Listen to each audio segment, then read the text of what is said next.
শুভ সকাল, শুভ পয়লা বৈশাখ।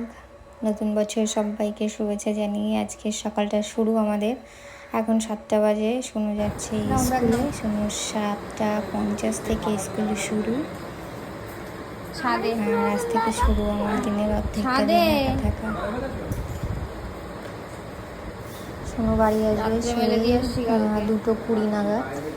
ততক্ষণে আমাকে একা একা থাকতে হবে। ওর বাবা অফিসে চলে যাবে 9টা নাগাদ। তারপর থেকে ঘরে আমি একা।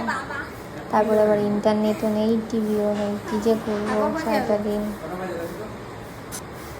স্কুলে যাওয়ার আগে সোনুর সঙ্গে একটু আদর খেয়ে নিচ্ছে আমিও।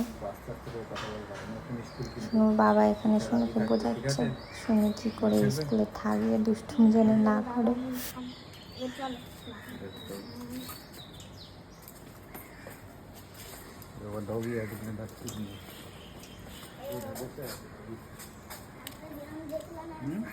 Sonu bye bye. এই সোনু বাই বাই।